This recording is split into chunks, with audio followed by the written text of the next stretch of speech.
What's up, family? Experiencing the LA fires has been absolutely insane.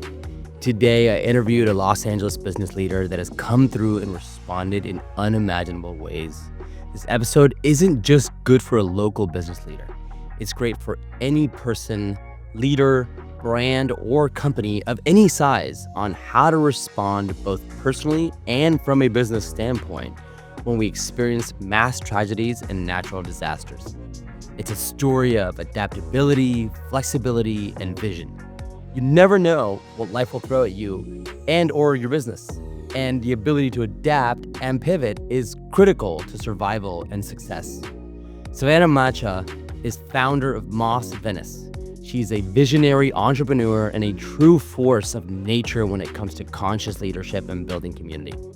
When the LA fires hit, Savannah transformed her business overnight into a fully operating volunteer hub with multiple departments, mobilizing an entire community to provide relief for those in need. Her ability to adapt, lead with a heart, and inspire action during such a critical moment is nothing short of incredible. Guys, if you're inspired by this conversation, please share it with a friend, post about it on social, and don't forget to subscribe or follow the show. It truly helps so much, and together we continue to spread ideas that truly matter. Savannah, welcome to the show. Thank you. Thank you so much for having me. Absolutely. My first time in this podcast studio, and it's an honor to be on your podcast. Oh, I love that. Thank you so much. Thanks for being on. And I always start my shows by asking my guests the same question. And that question is, when was your last oh shit moment? And the funny thing is that I feel like you're full of those right now, probably. Yeah. But what is the first thing that comes to mind? It could be a good thing. It could be a bad thing. My last oh shit moment was, I actually watched this on your Instagram, you asking someone else this on stage. Oh, the ketamine one? Yes, when he was arrested at the airport. Mine was probably 11 days ago when the fires broke out in the Palisades. I had two friends that immediately evacuated to my house in Topanga. My dog had a panic attack.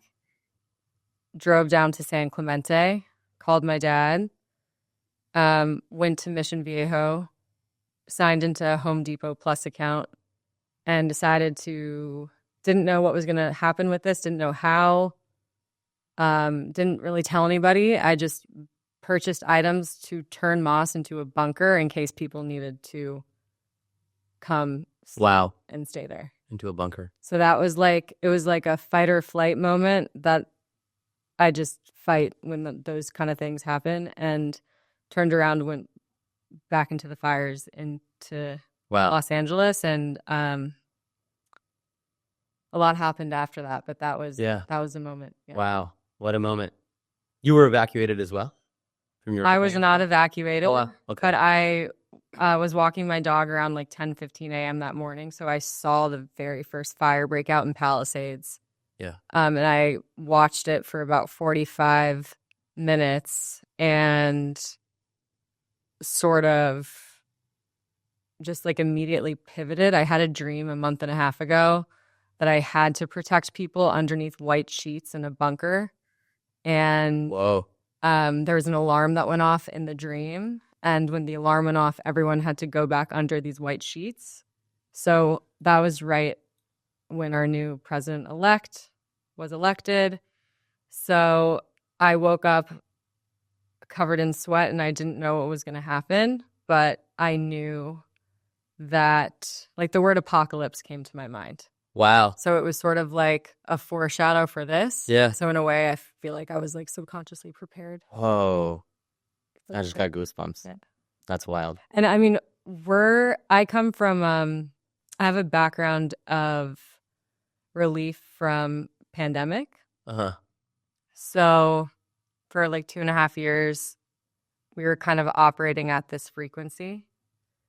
And yeah, I think there's a part of me where it's just like, I always have some sort of like a preparation for times like this, but did not anticipate the fires whatsoever. Wow.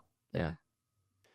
So just for context, I'm going to give the audience a little bit of context here of how I met you, which is very recent, last week. But I was out of town when the fire started, and which was interesting because it was like literally the best and the worst week to be on vacation, because I'm usually very good at disconnecting when I'm on vacation, when I take a few days off. And it was absolutely, obviously impossible to disconnect given the situation. And it was very somber and difficult, and also just difficult to be away and not be able to just be here with my people to support, etc. So anyways, as soon as I came back, I was like, okay, I just need to get involved. I need to get involved, and that's the best way that I can deal with what I'm going through, just by, with the devastation.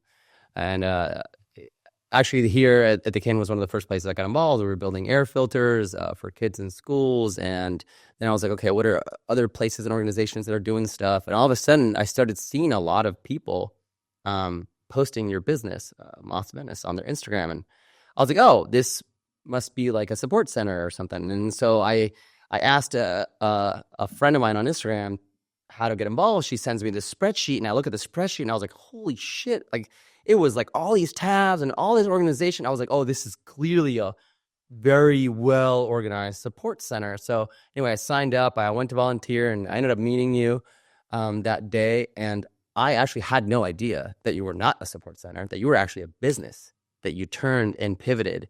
So first of all, thank you so much for what you're doing. It's amazing. And so how did this happen? Because it virtually happened overnight. It seems that you just turned something into something else. So tell me a little bit about what happened there. Well, thank you for being there. I met you in a meditation that was for our admin team to just kind of reach homeostasis like midway through the week. And it was awesome to see some new faces in there. Essentially, you heard the news, learned what you had to do. We got a generator, we got fire blocks, we got 5 extinguishers, oil, gas for the generator, put that in a protective space. The next day, it was open for co-working. We had a female founders event that was scheduled for last Saturday, but we had a Luma event that had already like 40 signups on it. And there was like an investor portion of that event too. So it was like this month-long planned event. We transformed the Luma invite into a volunteer sign-up. Mm-hmm. That turned into 150 volunteers in a matter of like 2 hours. Wow. And we did a PSA. Our head of events, Emily Gray, changed. She made a doc for Instagram that was basically like, this is what we're accepting. And it was a volunteer opportunity specifically for last Saturday. Mm-hmm. When the volunteer base grew to 150 and we got the first packet of water Thursday morning, within like 45 minutes, the entire room was filled because Saba Surf coffee shop, which I had never even heard about. Never heard of it. Found out about us, sent the post around to the surf community and our entire space because they wanted to pivot to just giving away surfboards for the victims, like immediately. Because people were like, my surfboard's burned. And so they started sending all of their stuff to us. That was the first large drop shipment. That was before we had spreadsheets, before we had teams, before we had different departments. And I would say the post went viral. I was getting hundreds of phone calls, hundreds of DMs immediately. That's wild. It was wild. Hundreds. Hundreds. Right away. Hundreds. Yeah. People, there was not really like a centralized place to gather on the west side, and people wanted to help. And this was sort of like a sanctuary considering the direction that the winds were blowing. Right. So I unleashed the floodgates on the Luma because I realized that no matter what, if it's sold out to volunteer, I'm still going to be getting the phone calls for people to volunteer. And people don't want to feel helpless. They want to feel like they have some sort of way that they can feel empowered over this and that they can help. And so we opened it up, and then we ended up getting like over 400 signups. Wow. For volunteering. Phoebe McPherson came on and she helped to organize a spreadsheet activation with a lot of different engineers who built our dispatch team. We ended up having a kitchen team, shopping team, street team, toiletry team. Wow. Now we have a school team. We're building a wellness team, and we have direct communication with a couple different fire stations in the Palisades, Topanga, Malibu, Altadena, and Pasadena, and also direct response teams in Topanga. One of them is led by someone named Darius, and we just went to do our first school fundraiser yesterday. So we also have a team that's working on providing needed donations for. So you have like schools. 6 departments or something like that right now. Probably more than that. But we're also currently winding down operations. Our landlords are nice enough to let us move into Masito, which is our neighboring building right next door. So we can resume the co-working space for our got it. So you can resume the business side of the original, your actual business, which we'll get into a little bit later. But that's incredible. Like literally in a week, you've got this whole system built, and probably in less than a week. In a week, you had it kind of all built out. But what did it take on your end to?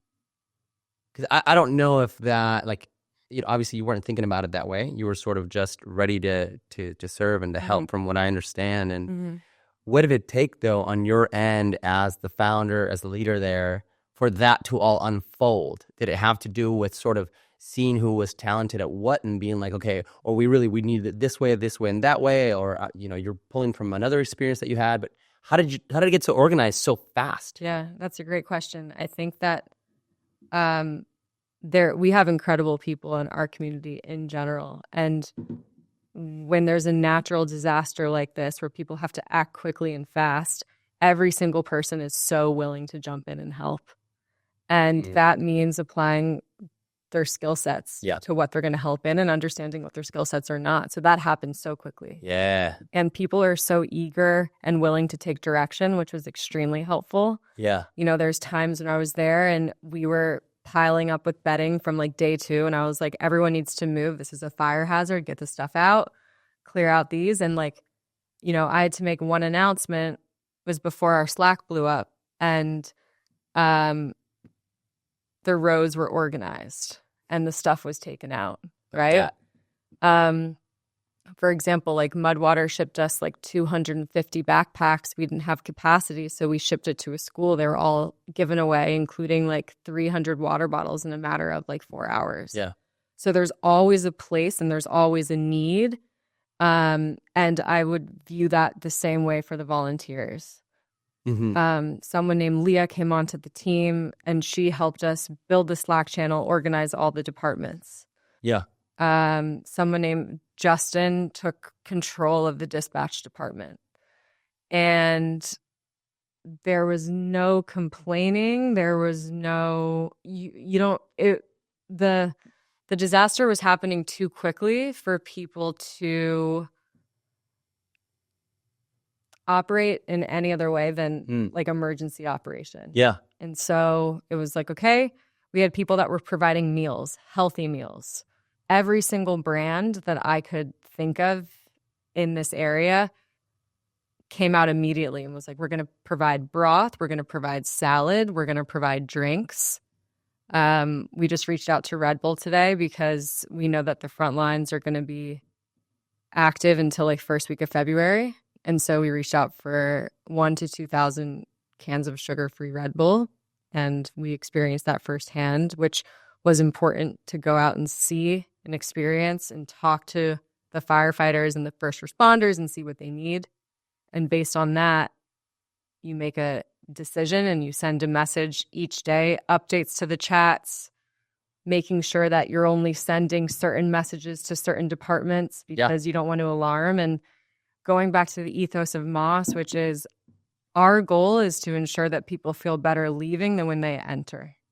So if we can do that with our volunteers, if we can do that with the people that are impacted, then it just simultaneously links back to our ethos. And it was easy to plug our staff in to kind of be like, hey, nothing's changing about our operation. We just have a little bit of a different setup right now, and we have different people coming in than our members, but nothing changes about the hospitality. That's incredible. That's really cool.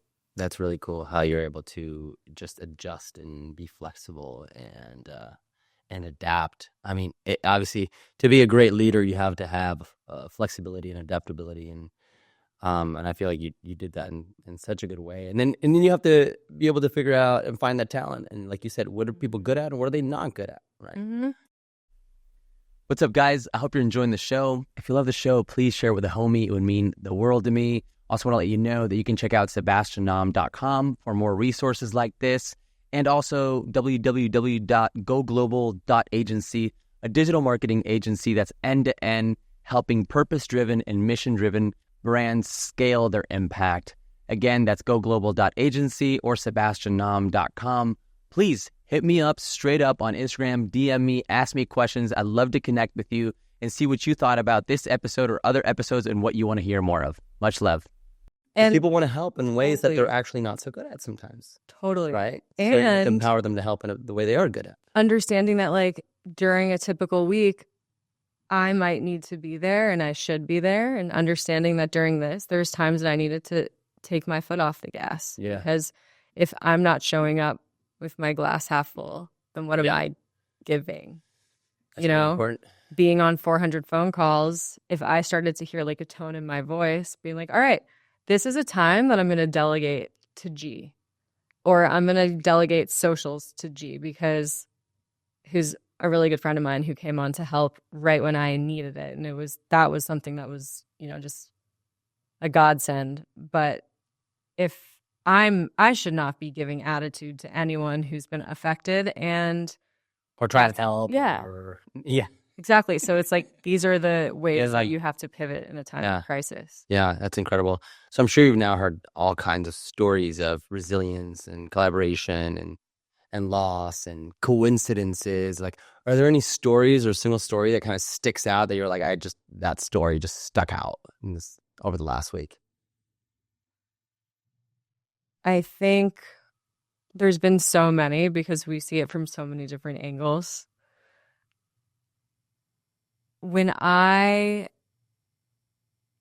First when I went to talk to Fire Station 69, what was beautiful was all the rumors that were cleared up.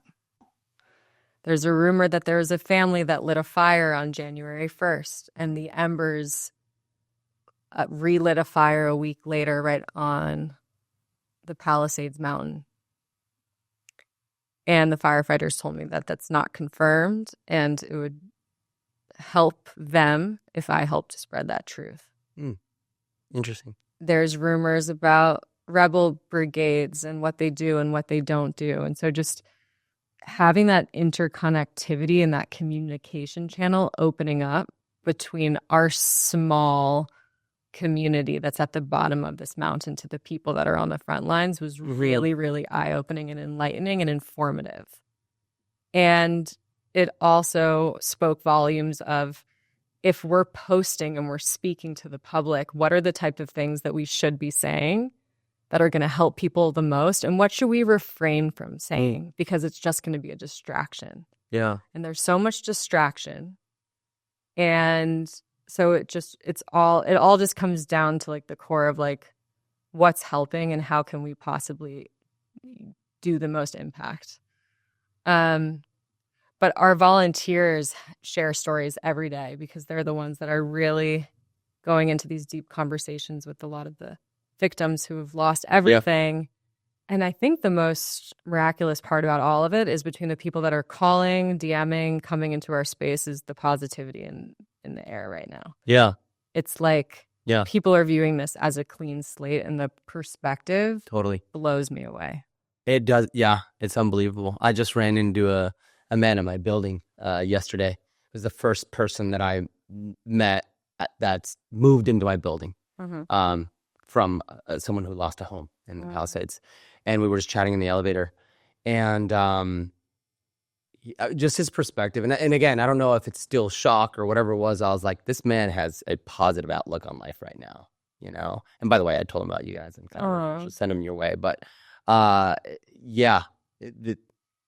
just in general, because, LA has this conception of just everybody's out here doing their own shit for themselves, and everybody just wants, nobody really cares about anyone else, and there's no real community, and everyone's transient and all this stuff, right? So it's like, it's really beautiful to see kind of the realness of LA and the heart of LA come out. It's been really cool. Totally. And it's almost like people didn't really have a choice. It's like it just rips them open, and it's like, okay, this is a life or death situation. What are you going to do, and how are you going to react? Absolutely. And for the people that needed to leave, that's fine, because in your heart that like maybe you can't handle things like emotionally, or it's just not right for you to be here right now.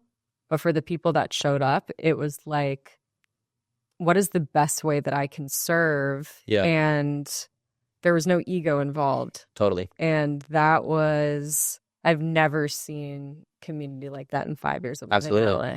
Yeah. Yeah. It's been incredible. Yeah, absolutely.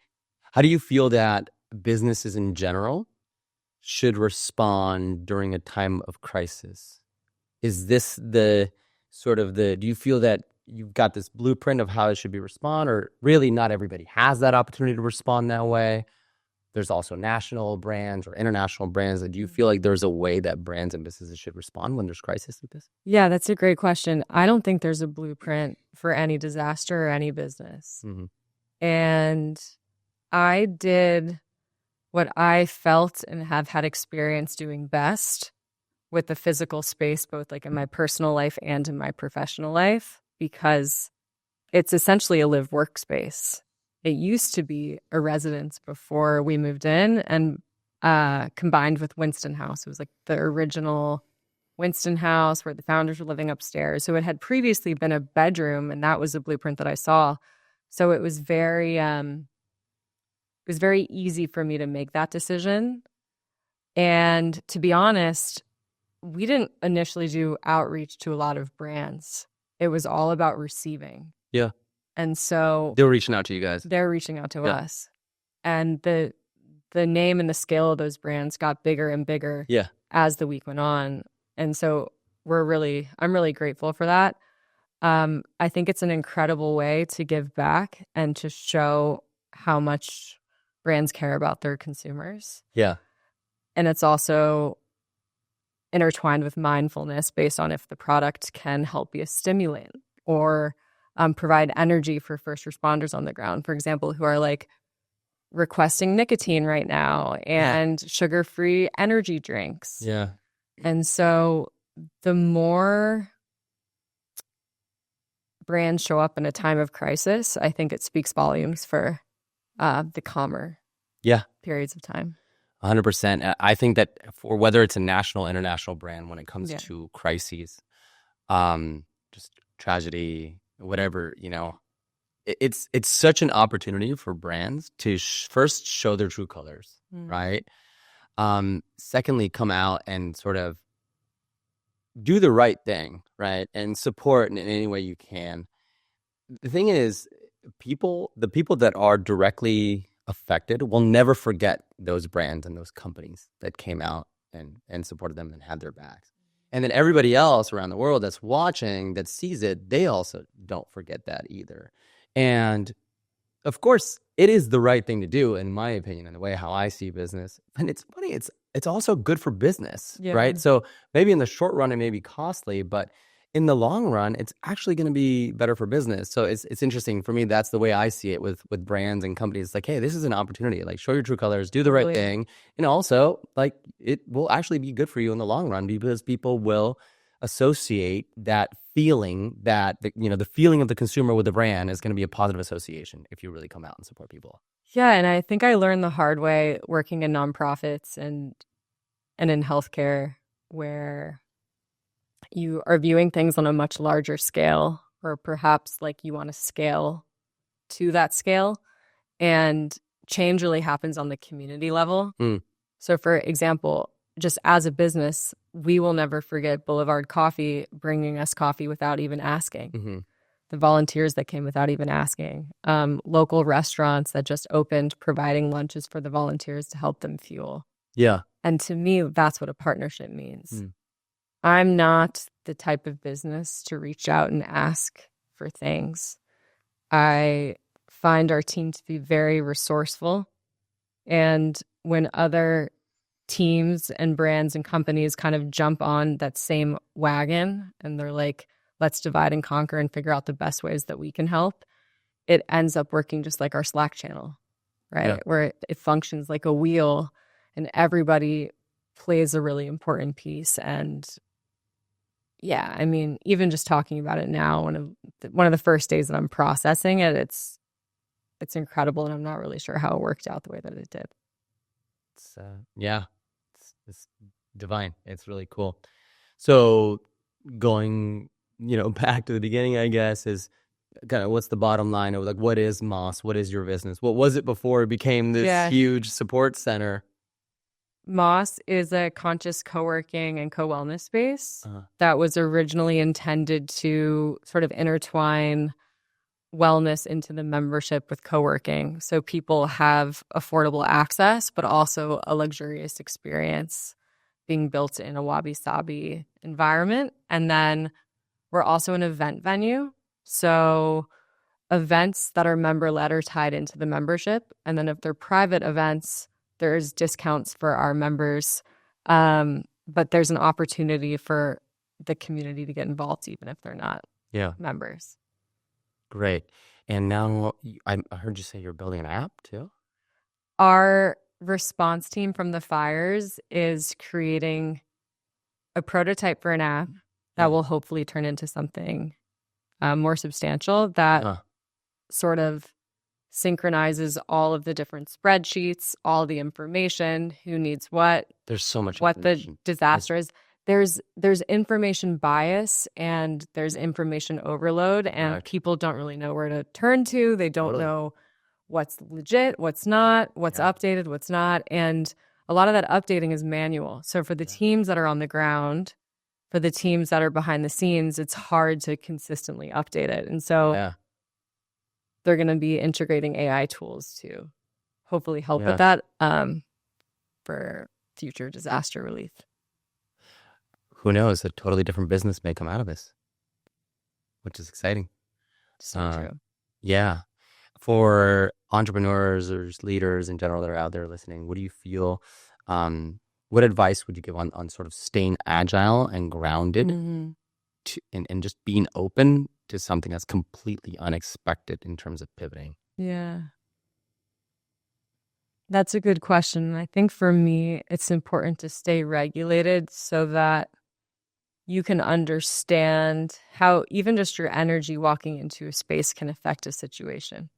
Some of these volunteers have lost their homes, or they have friends or family that have lost their homes. What's the best way that I can serve the people that are serving us? And then for the people that need the most TLC, I think our mindset for Moss team, for all of our staff, is people first. So regardless what your role is, what Slack channel you're responsible for, what your KPIs are, just making sure that you interact with people and you give them your full presence and attention when they're in the space. So much so that we actually had Maral, who is a fellow leader on the team. She built a spreadsheet for how to talk to people in times of crisis coming in, because we didn't really have a communications department. We didn't have the blueprint for how to talk to people about these crises. And it's such an important topic. Absolutely. Because we had so you built like almost like an SOP for communicating to someone that comes in that just lost their home, essentially. And we got a lot of that information from someone named Orly, who came in and was like, this is what you should say, this is what you shouldn't say. I lost my house. I'm sick of people asking, how are you? Yeah. I want more people to say I love you. Too, yeah. Because it's like, or, I was just at a school yesterday and hearing from the parents of like, I don't really want to hear from anyone who has a house right now. Right? And that's okay. That's okay to feel that. And even just getting that tidbit of that, I added it to the spreadsheet. Of like, don't talk about you. It's not about you. It's about them. So how can we make a better environment being more mindful, being more conscious? Yeah. And very much people first. And what you're saying there, like it applies for really any sort of organization or department. If you approach it that way, it's going to change the energy around everything, and that's going to help improve the the process and make it just be more. I think when it's people first, everyone within that department too is going to be more effective, more productive, have more joy, all of these things. So, and we closed the doors to our members for a couple days, which was a really hard decision to make, but it felt like it was the right thing to do during an emergency. What was really cool to see was the amount of members that came and volunteered. And obviously the donation center, the free shop, the distribution hub, all of the things that we were offering out of Moss was just to help. And now, as we're opening back up the business again, it's like, okay, what can we do as a business that can help the first responders and the people that lost their homes that may be relocated to the West Side? And one of that is like membership discounts and just giving them a safe space to spend time while this is a really confusing time. Yeah. How will the experience itself shape the way you move forward with your business? Outside of how maybe like what you just mentioned about these memberships or discounted things and stuff, how will the experience shape the way you look at business? Yeah, it's really interesting because we aren't even a year old yet. So I'm grateful for the awareness that it brought to the business. But more importantly, I'm grateful for the community that has just been so organically formed from the volunteer base, because we're an etho-based space, right? There's a 10-question membership application, and one of those questions revolves around like, how do you want to change the world? We're a mix of creatives, entrepreneurs, startup founders, engineers, and this, like every single volunteer was my dream. If you asked me a year ago, the type of people that I would want to have in the space. It's amazing. So that's so cool. I think where I would like to go is just, in the hardest question that I always think about is, how do you scale conscious community? Mm-hmm. This is a great first step. Yeah. Which I'm really grateful for. Yeah. Because it's scaling requires systems and processes and all the things that you've been sort of forced to do out of nowhere. Yeah. And it's coming from a good place. They all had the right intention to come in. And so it's like, what comes out of that? How can we galvanize this Slack channel to, create some sort of permanent response team that can be activated the next time we need it? Yeah. That sounds very needed. Something that's very needed, because I think that's what we've seen the most is just sort of, just there's so much running around and just chaos, and you just don't know where to look and where to go and things like that. What are you most proud of so far in this week and a half that's felt like a year and a half? I don't really know if I can take credit for this last week and a half of what happened. It's really just the team coming together. Well, I'm going to push back on that. Mm-hmm. And of course it is, but you've been leading this. So one way or another, you've been leading it. So yes, it's all come together, but you've allowed it to come together and you've directed it. So I'm proud of the humanity that was forced to show its true colors during this time. I feel like this was like a second mini pandemic. Yeah. Oh, yeah. Between like the N95 mask and it feels that way. People being afraid to leave. Like, it's like when you have a collective culture that's in fear, what are you going to do? How are you going to react to it? Yeah. And nobody cared who anyone was, what their backgrounds were, where they came from. Yeah. And they galvanized, and there's nothing better than that. It's like my favorite thing in the world. So yeah, it's like restoring faith, not only in our community, but in our city. Like, I would never leave Los Angeles. And maybe a year ago, I would have been like, interested in moving to Costa Rica and starting a commune and moving Moss there. And now it's like, no, I'm good here. Okay. So you're proud of the community and how it responded. Yeah. Mm-hmm. And so I'm going to ask you again, what are you proud of yourself, of how you responded? I'm proud of how I respond in times of crises, because I think I can generate a feeling of tranquility and I've created a space where a lot of people feel like they're home. Mm. And in turn, the brands respond the same way. And same with the victims. And our members see it too. Yeah. And so when people are inspired, it creates ripples of inspiration around. And if we can be a hub for that, then I feel content. Yeah. Well, you're doing it. You're doing it. It's very inspirational. I get inspired when I see it. The more I see it, the more it inspires me. And so it inspires me when people like you come to the space. And, you know, I think I'm actually interested in coming that day. What did you feel? And what would you like? How would you like to take that mission and maybe spread it to people that listen to this podcast or that are part of your community? I've become the interviewee. No, I love that. Thanks for that question. How did I feel? When I came in, I immediately felt like I was part of something bigger. So that's like the first feeling. Second, I felt that it was very organized. So I felt a sense of organization, which was nice because I like organization. Yeah.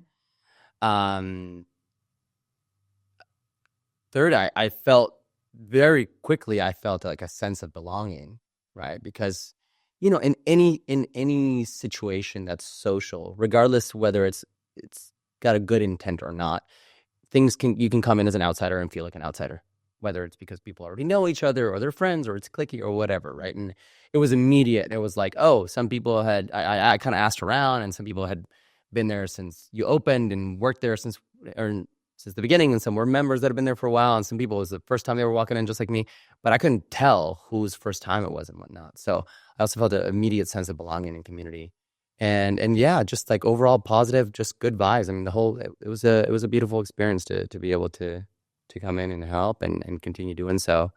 Thanks for being there. Yeah, awesome. Of course. So, so I think you guys are doing it. I think you just keep doing what you're doing, right? It'll be interesting to see where it goes and how it continues, because I think a lot of us, I think the normal thing is to sort of, oh, cool, like this is what my feeds are full of for X amount of time, news, the feed, and this and that. And then very quickly, people get fatigued with certain things and it goes away. And 98% of people forget about it. But the shit's still going on. You know what I mean? And the rebuilding is going to take years, and people are going to be affected for a long time. So there is also an aspect of, like, how can we continue to be there? That's a really good point. 2 months later, 2 years later. We had a couple people that were impacted. I hate using the word victim because they don't like being referred to as victim, and I'm just like wary of that. But impacted communities feel like exactly what you just said, like the world is going to turn back on this week. Yeah. And the news channel shifts, just like holidays are prepped for by like pharmacies 5 weeks before the actual holiday. And we're just in such a fast pace, instant gratification sort of mindset. But now is when the more vulnerable populations come to us and they're like, hey, I actually need some clothes. Yeah. Like now that the 10 days is up at the hotel for a complimentary stay, I need to get back on my feet, and like I need home goods, or I need like a baby crib. And we've created a personal shopping link on our Instagram. So people that don't want to be seen, they don't want to talk to anybody, they don't want to feel vulnerable, can submit that link so we can make these like personal bags for them, label it, put the name, phone number, and then potentially address. We can ship it to them. So it's sort of like out of sight, out of mind. Love the creativity there, yeah. And we have this unit next door for at least a month, which is awesome. Yeah. I'm thinking about how to make it long term. Yeah. Is it necessary? So we have to also assess the data and like the amount of people that are coming in. Yeah. The amount of calls, DMs, foot traffic, seeing how it keeps changing and continuing. Yeah. And the gentleman that I told you that I met in the elevator was interesting because he was like, he's like, I was looking at the closet and he was like, oh man, this closet's so small. And then I realized that I actually have no clothes. And I was like, you know, but, and you know, it's been now almost 2 weeks, and it was like, it hit him now. That's like, oh shit, I gotta get some clothes, you know? So like you said, I mean, Some people may just be needing to just sort of do nothing and say nothing for maybe a month until they come out and ask for help or more. So just being there and continuing to be there as a whole, it's going to be a whole thing. So I'm excited to see how you and your organization, continues to adapt to that. So feedback I got from some impacted community members was offering a closet, because oftentimes people find a place to sleep, and that's one of the last things that they'll ask for. But if you offer a closet and their items that they're accumulating surpasses what's in their car, then they have a space to put it. Interesting. Never would have thought of that. Yeah, right? Yeah. And like oftentimes you have some closet space. So just like small things like that. Yeah. And sometimes giving and doing is more effective than asking if you could be of service. We've had, thousands of volunteers ask if they can just help, and some people just show up, and you find a way to make yourself useful during this time has been really awesome. But that's just for the future if this happens again. Yeah. Yeah, exactly. Well, I'll leave you on this last question. What are 2 traits that a conscious leader must embody today? Your top 2 traits. I'm sorry, what was the question? The top 2 traits that a conscious leader must embody.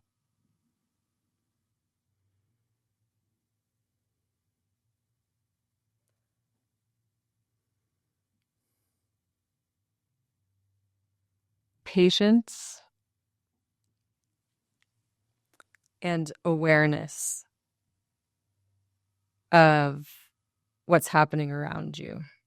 And both of those things allow you to listen, to become a better listener, so that you can be a better responder. I think I've had to take a lot of my emotions out of the process of a large portion of Los Angeles burning to the ground. Yeah. And there's obviously times that you have to take for yourself to be emotional. And when I am that way, I need to step away from the business. And that's okay, because I can come back and lead with softness. Patience allows for people to lead, departments to be built that don't include you. That's okay too. I don't think that micromanaging is effective in a time of crisis as much as it's ineffective in the professional world. And then awareness allows you to make way for people walking down the hallway as much as it allows you to hold space for how someone's feeling when maybe their non-verbal cues and their verbal cues aren't that strong. It allows you to pick up on energy of how, and maybe if someone's feeling tense or needs more support in a certain department. It allows you to pull back. And understanding that about yourself, which someone made a joke about how for all of these things to happen, in this specific area of the country, it's interesting because this is one of the places that people practice mindfulness the most. Yeah. So to be able to respond from a place of regulation. Yeah. Going back to your original question about the volunteers and how it galvanized so quickly was because it came from a baseline of pretty mindful people. Yeah. And that makes a really big difference. Love it. Well, you answered that so beautifully. And patience is not been one of my strengths, so it's a good one for me to hear again. But Savannah, keep doing what you're doing. Truly appreciate everything you're doing. You're truly a conscious leader, and I'm excited to see how you continue doing this amidst what we're living today. So thank you again for being on, and thank you for being you. Thank you. Thanks for having me, and I look forward to seeing how you expand your conscious business as well. Thank you. I hope you enjoyed that episode. If you like the show, please subscribe or share with a homie. It means the world to me. And honestly, straight up, just hit me up. The easiest way on Instagram, SEBNAUM. Ask me questions. I want to be here as a resource and a source of inspiration. I hope you have a beautiful rest of the day. Much love.